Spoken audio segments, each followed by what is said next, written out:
Ravie de vous retrouver à nouveau ce soir pour nos mardis du coaching. Nous allons accueillir une auditrice et ce soir c'est Esther qui nous a rejoint au standard de notre émission. Nous sommes en direct et sur ma chaîne YouTube et sur Facebook. Donc n'hésitez pas à commenter, à partager, à liker. Si bien sûr vous voulez participer à nos soirées du coaching, maintenant vous le savez, vous cliquez sur le lien qui se trouve sous cette vidéo qui vous renvoie à un petit formulaire que vous remplissez. Et mon adorable réalisateur Rémi prendra contact avec vous pour vous expliquer techniquement comment ça se passe. Sachez que c'est hyper facile et qu'en plus Rémi vous expliquera très très bien, donc il n'y aura aucun problème pour me rejoindre. Et puis bien sûr, si vous souhaitez bénéficier d'un coaching privé individuel, dans ce cas-là, ça se passe sur mon site internet murielhermine.com. Vous allez remplir également juste un petit questionnaire et puis là, dans ce cas-là, c'est moi qui prendrai contact avec vous. Donc ce soir, nouvelle émission, nouveau sujet. Ce soir, je trouve que Esther nous apporte quelque chose de très très fort. Nous allons l'accueillir tout de suite pour rentrer dans le vif du sujet. Bonsoir Esther. Bonsoir Muriel. Comment allez-vous ? Ça va. Je respecte et je suis très sensible à cette démarche que vous avez faite d'ouvrir votre caméra parce que le fait de vous voir va d'autant plus m'aider à mieux vous comprendre, à mieux vous sentir et à vous apporter le maximum de choses possibles. Merci. Vous le savez, on est juste entre nous, petite communauté, mais de gens qui vraiment se serrent les coudes et qui ont envie de vous accompagner dans votre projet, envie de vous écouter. Et je vous propose tout de suite de nous expliquer un petit peu ce qui vous amène ce soir. Waouh. Je me suis jamais trop sentie dans ma vie en fait. Je me suis toujours sentie à côté de ma vie. Je marche pas dans mes pas en fait.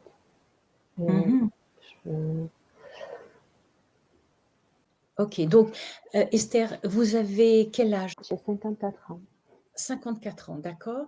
Et en 54 ans, vous n'avez jamais eu le sentiment d'être à la barre de votre navire, en quelque sorte, de votre vie, de décider par vous-même. Oui, c'est ça un peu, ouais. C'est un peu ça. Oui, c'est ça. Comment ça se révèle au quotidien ? Je prends pas les bonnes décisions du coup. Et je vais là où j'aimerais pas aller en fait. Qu'est-ce qui vous pousse à aller là où vous ne voulez pas aller ? Parce que je pense que c'est pas pour moi. Donc, voilà.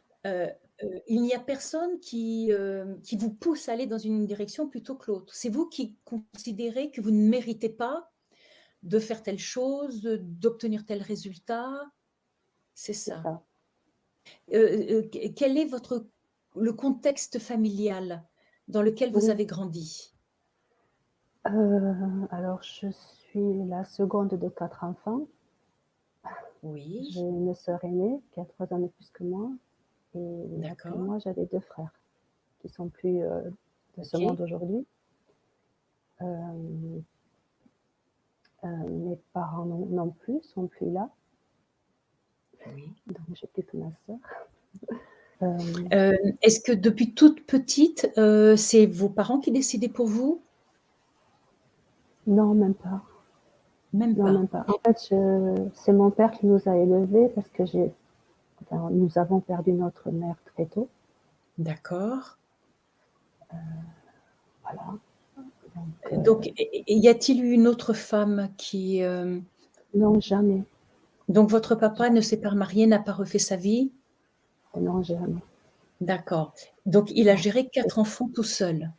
Il a géré super bien. Il a été un super papa et c'est un chouette mec, je dirais. C'est un chouette mec. Bon, déjà, c'est énorme, c'est énorme. C'est énorme. Mais pourquoi, lorsque vous étiez enfant, déjà, vous n'osiez pas poser ce que vous vouliez ? Qu'est-ce qui vous en empêchait? Je sais pas, je pense que comme je suis la seconde, peut-être je pensais que c'était pas pour moi la grosse part du gâteau. Enfin, je sais pas, je dis ça comme ça, mais pour tout, en fait. Dans tous mes choix, que ce soit, moi, je pense que peut-être je pensais qu'on avait une image de moi, comme quoi j'avais pas plus de jugeote que ça, en fait. Voilà, c'est ça, en fait, le truc.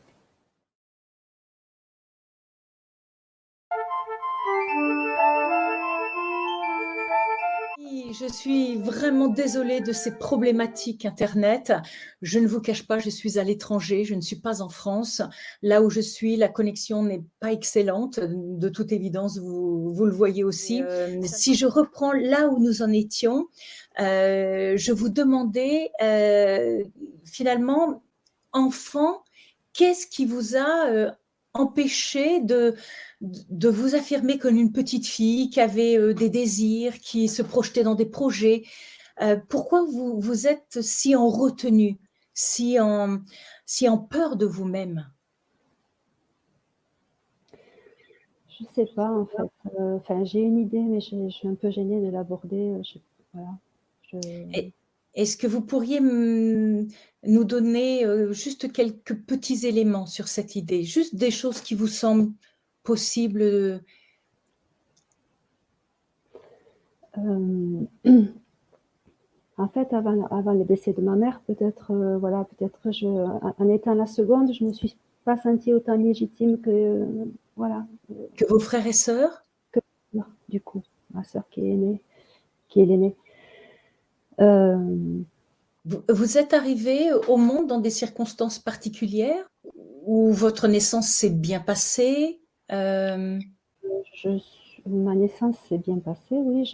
Le seul truc que je peux dire, c'est que j'ai failli être échangée à la.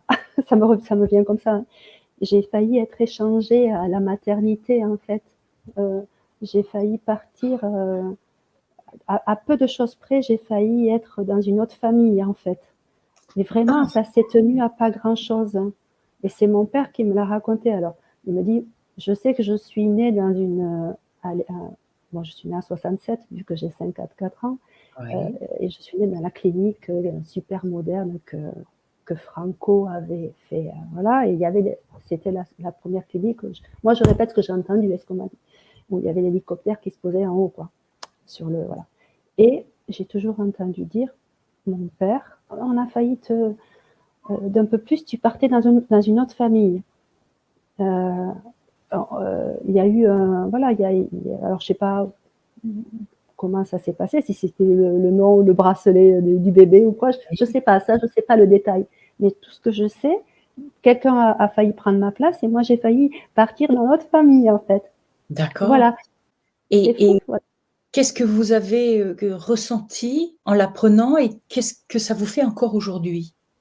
Alors, ce que j'ai senti en l'apprenant, enfin quand j'ai toujours entendu parler mon père de ça, parce que bon, mais c'était pas grave quand il en parlait, voilà.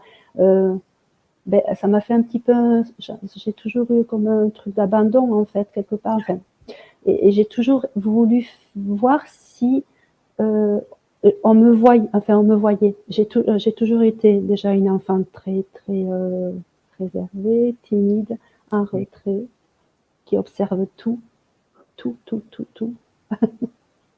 Et je pense que j'ai même fait une fois un coup, entre guillemets, on était sur le port à Barcelone il y a des années, hein. Je ne sais plus si ma mère était vivante ou pas. J'ai fait exprès, on se promenait sur le port à Barcelone, et j'ai fait exprès de m'asseoir sur le bord du quai de Barcelone et de laisser, et voir si ils pensaient à moi. Ils allaient se rendre S'ils allaient compte que ouais. exactement. Eh bien, ils ne se sont pas rendus compte. Ils sont partis, ils ont continué leur chemin. Et là, je me suis dit, bon, mais je suis là, mais je ne suis pas là, en fait. Mmh. Parce que vous me dites: Mon Ça, papa m'en parlait comme ça, pour lui, c'était pas grave, ça pouvait être juste une anecdote», mais vous vous rendez compte voilà, que c'est pour ça, tout vous, à fait. enfant, le choc que c'est d'apprendre que vous auriez pu perdre votre famille pour vous retrouver dans une famille qui n'était pas vos parents. Ouais, Pour un ouais, c'est enfant ça, qui entend ça, c'est ça, c'est un vrai c'est choc. ça. Après, je sais bien que je suis la fille de mon père parce que je ressemble à mon père. Bien sûr, bien Je sûr. je sais bien, je ressemble beaucoup à mon papa, du coup. Je sais donc que je suis bien sa fille, il y a pas de souci, hein, par rapport à ça. J'ai aucun doute, hein. Mais je pense que de là après à décou ça il y a plein de choses qui ont découlé de tout ça, du coup. Donc, Oui, de faire ma vie à côté de ma vie. C'est-à-dire que je ne fais pas tout ce que j'ai fait, je l'ai pas fait en conscience et j'ai toujours fait voilà et du coup, je me suis fait souffrir et j'ai fait souffrir des gens à côté aussi, sur tout ça. bien sûr, quand on souffre, on fait forcément souffrir les gens autour de nous parce qu'on n'est pas épanoui, parce qu'on a, enfin, il y a chez vous une problématique de légitimité, Esther. Ouais, Quelque part, vous cherchez votre légitimité dans votre famille, le noyau dans lequel vous avez pu grandir. L'anecdote, c'est pas une anecdote, hein, l'expérience que vous avez vécue de vous soustraire à un moment donné à leur regard en vous disant: «Mais est-ce qu'ils vont se rendre compte, que je ne suis pas là?» et le fait de vous rendre compte qu'ils ont continué à marcher sans voir que vous n'étiez ouais, pas près d'eux, ouais, a confirmé quelque chose que vous nourrissiez chez vous. Et en petite fille, vous auriez pu prendre le parti de dire: «Je vais m'imposer, c'est ma place, c'est ma famille, heu» et vous avez pris le contre-pied ah inverse oui, total. ouais, ouais, Et ça a façonné chez vous une personnalité de probablement d'une petite fille, puis d'une jeune fille, vous le dites très bien, timide, réservée, qui se demande ce qu'elle fait là, qui se dit qu'elle ne mérite pas, de réussir sa vie. tout, C'est ça, hein? tout, Vous ne méritez pas puisque quelque part, vous avez ce sentiment de ne pas être légitime à la place où vous êtes. Vous ouais, comprenez ce que je veux dire? ouais, Heu c'est ça. et du coup, je comprends d'autant plus pourquoi c'est si difficile pour vous de faire des choix de vie et des choix qui Ouais, pourraient vous rendre heureuse, mais vous pensez que vous ne méritez pas d'être heureuse, c'est ça? oui, c'est ça. Vous allez toujours trouver le choix qui va vous conforter dans le fait que, bah oui, tu vois, Esther, tu es pas légitime, tu ne le mérites pas. J'avais des Mais rêves, j'avais plein de rêves que je sais que j'aurais pu faire, Esther, vous avez je rêvais 54 ans, c'est pas oui, trop tard. oui Muriel, bon je peux pas parler de tout, c'est pas possible. Heu, moi j'ai rêvé enfant, bah, ne serait-ce que voilà, quand on recevait les catalogues de Noël à la boîte aux lettres, les petits catalogues là. Moi je rêvais, je voyais la super maison, vous savez la maison en bois là où on pouvait, faire monter la poupée à l'étage et tout ça. Oui, oui, oui, Moi je le rêvais sur le papier. Bon après je demandais pas parce que je savais que papa il avait pas le moyen. Voilà, on habitait au Mirail. Je suis de Toulouse et on habitait au Mirail. Donc ma je rêvais à travers le papier, mais j'ai jamais demandé parce que je savais que déjà c'était trop cher pour papa mmh, et après, c'était trop beau pour moi. Après je rêvais de faire de la danse. oui. Je savais, j'ai toujours su, j'ai ça dans la peau et j'ai jamais demandé de faire: «Papa, j'aimerais faire de la danse». J'ai même rêvé de faire de la natation synchronisée parce que j'adore ça et même avant, parce que je connais bien Esther Williams aussi. Bon voilà, bref, poterie aussi beaucoup, qui m'a beaucoup aidée après le décès de ma mère. Voilà des trucs que je rêve quoi, que je rêve mais que j'ai jamais et j'ai fait des trucs, inconsciemment, dans sans la conscience. J'ai fait des choix qui n'étaient pas des choix. Voilà, Oui, c'est comme ça et aujourd'hui, je peux oui. dire que je ne suis pas fière de ma vie. Je ne suis pas fière de ce que j'ai fait,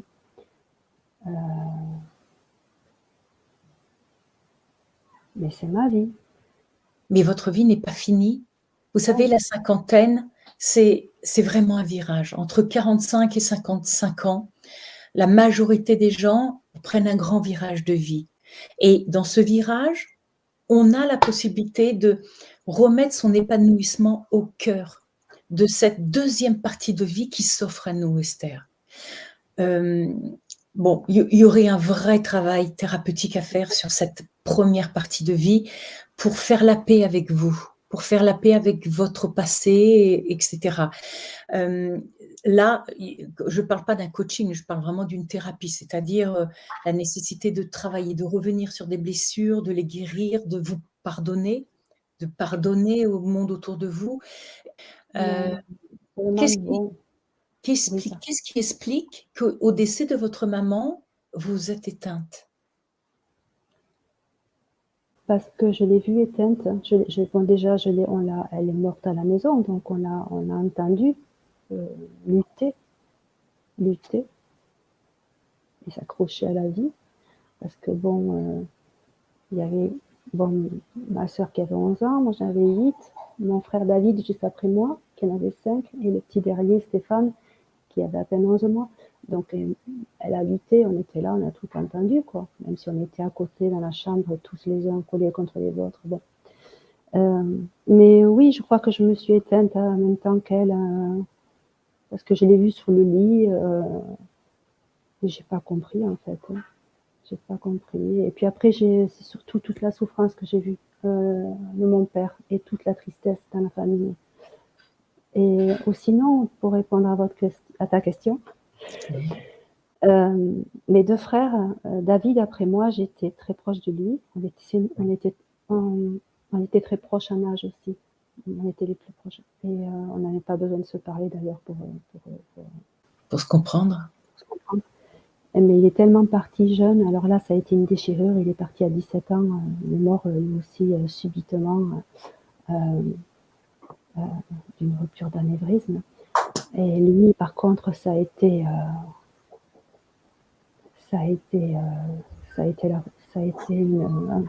un cataclysme, quoi. Je voulais plus vivre avec ça après ça. J'ai fait une tentative de suicide, mais sans lui, c'était pas possible parce que lui, c'était ma lumière, quoi. C'était ma lumière. Parce que lui, il aimait la vie, il croquait la vie. À 17 ans déjà, il avait envie de faire plein de trucs, il faisait plein de trucs.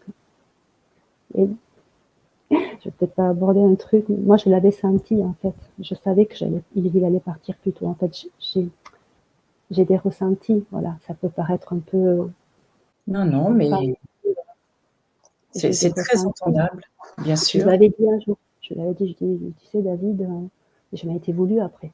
Je m'étais dit, mais franchement, comment tu peux me dire une chose pareille, quoi. Bon, bref. Et le petit dernier, Stéphane, en fait, comme il n'a pas connu maman, il a pas connu.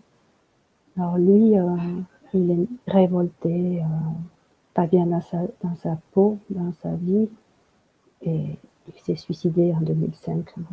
Il a mis fin à ses jours. Et entre-temps, papa est parti, évidemment. Papa est parti aussi en 2002. Je ne vais pas rentrer dans les détails du suicide de mon frère Stéphane parce que ça lui appartient. Kay, Je n'en veux pas. la mort est très présente dans votre famille. Hein. Si vous saviez, si tu savais. Mais la mort fait partie de la vie, donc c'est vrai. Voilà. Moi, j'espère un jour les retrouver tous. Bien sûr. Donc un sentiment de solitude très fort chez vous, hein? Ouais, quand même. Bah, aujourd'hui, je l'ai apprivoisé, ma solitude. Je l'aime. Je l'aime. Ouais. Avant, elle me faisait peur. Avant, je disais, c'était impossible de rester seule avec moi-même. Aujourd'hui, je vis seule et je l'ai apprivoisée et je l'aime, ma solitude. Et j'y prends goût. Alors, des fois, c'est dur, hein, j'avoue, des fois, de pas parler pendant plus d'une semaine à quelqu'un, tout ça. Mais je suis pas trop à l'aise dans les endroits où il y a beaucoup de monde et il y a beaucoup de bruit. J'ai besoin d'être dans un cadre calme et maintenant, j'arrive à être bien avec moi seule. C'est bien, Esther, d'être seule avec soi-même parce que c'est là qu'on trouve la paix, la sérénité à l'intérieur de soi. Exactement, c'est ça. En revanche, on a besoin des autres pour C'est ça. avancer dans la vie. Et oui. Et aujourd'hui, Esther, quel est le rêve, que tu aimerais réaliser et qui te semblerait atteignable? Et j'en ai un. Oui. J'aimerais avoir une petite maison à la campagne avec un petit jardin, avec une cheminée, et elle me dire, et avec des arbres, avec des fleurs, de la fraîcheur. Pas un grand truc, je m'en fiche. Je m'en fiche, voilà. Et de dire, ah ben voilà Esther, ça, tu as réussi. Et, et pourquoi pas dans cette petite maison, recevoir les gens que j'aime, c'est tout. D'accord. Alors, cette petite maison, dans la campagne toulousaine Peut-être, ou pas? ou pas. En tout D'accord, cas, là où c'est vert et où on respire. OK. Là où Est-ce c'est vert, il y a beaucoup de verdure et d'arbres et voilà, je sais pas en fait. alors là, il faut que tu nous expliques quelque chose, Esther, parce que je sais que ce soir, Oui, tu me l'as dit dans le petit break, de problème, de connexion que nous avons, tu es chez Dominique la tisserande.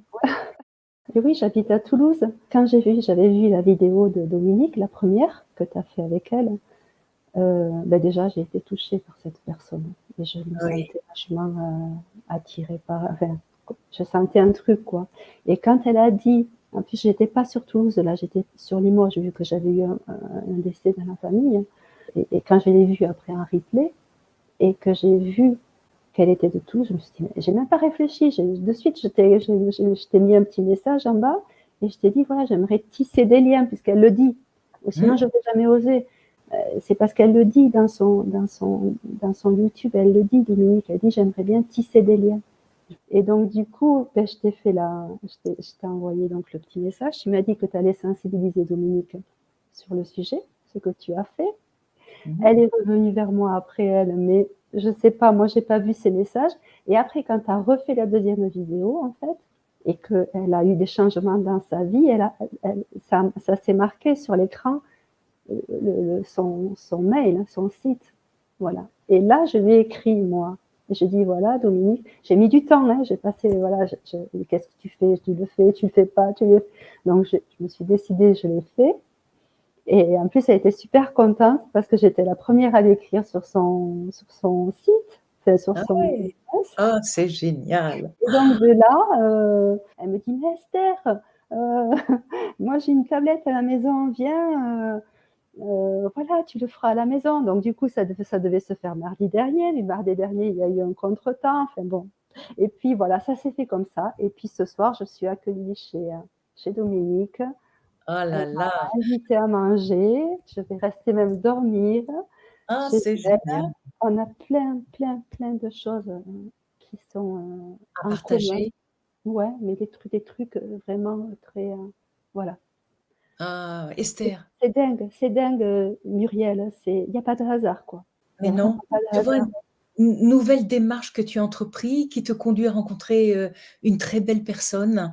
Tu Oui. diras un grand bonjour à Oui, Dominique pour elle est nous. à côté, elle nous écoute, elle, ça si elle s'est pas Mmh, endormie. t'envoie plein de baisers Dominique, vraiment, vraiment et c'est Muriel, merveilleux. Mais vous êtes toutes les 2 magnifiques et je suis ravie. elle est super. Voilà l'intérêt de cette petite communauté que nous formons, c'est Ouais, de pouvoir tisser des liens, c'est Dominique le ça, disait très bien, entre vous pour, ben, vous entraider, pour, c'est ça. partager des moments uniques et Et Esther, et encore une fois, c'est toi qui as fait la démarche de venir vers moi en disant: «J'aimerais rencontrer Dominique», ouais, oui. et tu vois que tu es J'avais capable. peur du rejet parce que j'avais peur du rejet. Bien qu'elle l'ait dit qu'elle aimait bien, elle aimait bien tout, elle aimerait bien tisser des liens, j'avais quand même peur du rejet. Mais je me suis dit: «Bon, mais tant pis, de toute façon, heu, fais-le» parce que voilà, c'est venu comme ça donc Mmh. Esther, un oui, nom n'a jamais tué personne. oui, Donc à partir d'aujourd'hui, il faut que tu écoutes ton cœur, il faut que tu écoutes tes émotions. Qu'est-ce que te dit ton cœur? Qu'est-ce que te disent tes émotions, tes sentiments? Cette intelligence, tu sais, émotionnelle, intuitive oui, et que tu oses poser des actes qui vont te conduire petit à petit à te construire autour de toi et en toi oui. voilà, une joie de vivre. C'est ça, exactement, c'est ça. Tu sais, j'avais noté 2 trucs là, mais Voilà. Ben, c'est être pleinement vivante, en fait. Ce que je me sens pas, moi, je me sens pas pleinement vivante. Et, et après, un truc que j'avais déjà dit dans le petit message que j'avais écrit à Rémi, c'est que je marchais, alors je dis pas à côté de mes pompes, mais que je marche à côté de ma vie, que je marche pas dans mes pas, en fait. Oui. Les empreintes, pour l'instant, je suis pas dans mes empreintes encore. Voilà. Alors, tu n'y es pas encore, mais regarde que petit à petit, tu arrives à mettre tes pas sur le chemin, doucement, Oui, que tu te construis. Tout viendra de toi, Esther. ouais, c'est ça, il Le faut monde est continuer. prêt à t'accueillir comme tu es, avec ta fragilité, ta sensibilité, tout ton parcours. Euh, Ose Oui. doucement, poser des choix et regarde comment les gens réagissent. Alors, tu trouveras toujours des gens malveillants parce que ça existe, mais Ça, c'est sûr, mais l'essentiel, c'est que sur 10 personnes rencontrées, tu en aies 8 qui c'est ça. t'ouvrent les bras et qui accueillent la belle personne que tu es. Et puis, s'il y a 2 grincheux, ben, tu les laisses sur le Voilà, bas-côté. c'est ça. Mais regarde petit à petit. Et je trouve qu'il y a en toi ce désir au fond. Ben Donc oui, maintenant, il faut et je poser des suis, actes. c'est ça, il faut poser des actes. Bonjour Muriel, écoute, Esther est là, on n'arrête pas de rire et on a décidé de te parler de notre rencontre, de son coaching, de notre visite dans sa petite maison dans la prairie, qui est plutôt la mienne, mais que voilà. Et donc, bah, je vais lui laisser la parole et je vais lui poser des questions. Voilà. Allez, donc, Alors, tu es passé au mardi du coaching de Muriel. oui. Et alors? En fait, à la base, je ne voulais pas du tout montrer mon visage, et ni dire mon nom d'ailleurs, parce que je ne me sentais pas de me montrer, parce que je suis très discrète et je n'aime pas me mettre en avant. D'ailleurs, j'arrive toujours pas à voir la vidéo, mais bon, peut-être un jour ça viendra. Et voilà. Voilà. Et alors après, qu'est-ce qui s'est passé? Et ce qui était super, c'est que ça s'est fait chez Dominique. Ça m'a beaucoup aidée. Elle m'a mis de suite à l'aise. Je me suis vraiment sentie de suite vraiment très très très bien, quoi. C'était la première fois qu'on se voyait, puisque en fait moi j'ai vu Dominique pour la première fois avec sa première vidéo, son premier coaching. Ça m'a donné envie de faire sa connaissance, surtout en plus qu'elle habitait sur Toulouse. Et je ne regrette pas, parce que finalement, dès qu'on s'est vu, on s'est de suite entendu. Elle m'a mis à l'aise et elle m'a invité gentiment chez elle. Et ça a continué aussi avec Muriel, parce que de suite, je me suis sentie bien guidée et rassurée. Et je me suis laissée porter, quoi, en fait.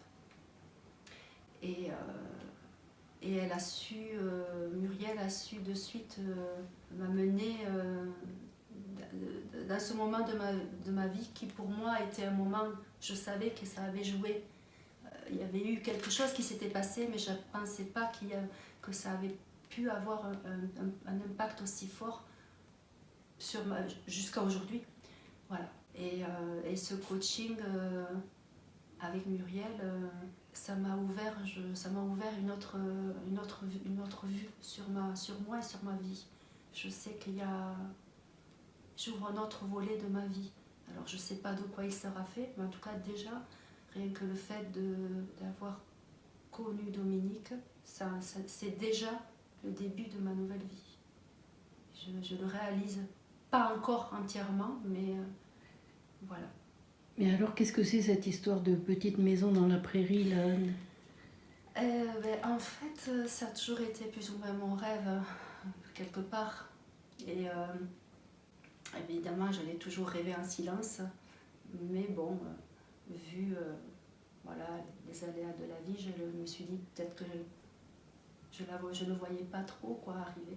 Et le truc, c'est que j'en ai parlé à Dominique. Je lui ai dit voilà. Et puis non, surtout Dominique l'a découvert le soir de mon coaching. Elle était dans sa chambre avec sa petite tablette. Et quand pendant que je passais en direct, elle a entendu ce que je disais sur le sur le coaching. Et là, ben, ça a été une grosse surprise pour elle parce que mon rêve, c'était en fait cette petite maison qu'elle a, elle, qui est bien réelle. C'est le rêve. C'est mon rêve à moi, quoi. Donc, c'était troublant, quoi. Tout ça, c'était troublant. Dominique aussi a eu... ça l'a été pour moi, mais ça l'a été énormément pour Dominique aussi. Quelque chose était en train de merveilleux.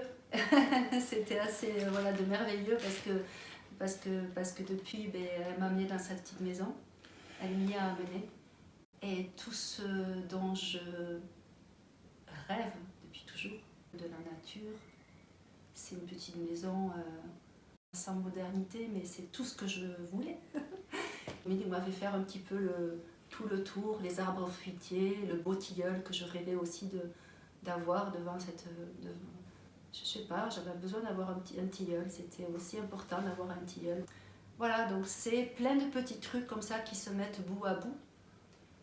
Depuis ce fameux coaching, déjà depuis ce début que je suis Muriel sur ces coachings et toutes ces belles personnes qui y passent, évidemment Dominique et d'autres qui ont aussi fait des coachings, donc Marie Ducruet, évidemment Cheyenne, dernièrement Roland aussi qui était une personne, je trouve que sont attachantes et depuis le début avec Muriel, je ne sais pas pourquoi, mais je sentais qu'il y avait des trucs qui allaient se passer. Alors moi, je ressens certaines choses. Alors j'espère souvent plus des bonnes que des moins bonnes, mais bon, ça fait partie de la vie, il y a de tout. Mais je sais pas pourquoi. Tout ça pour dire que je suis heureuse. Voilà.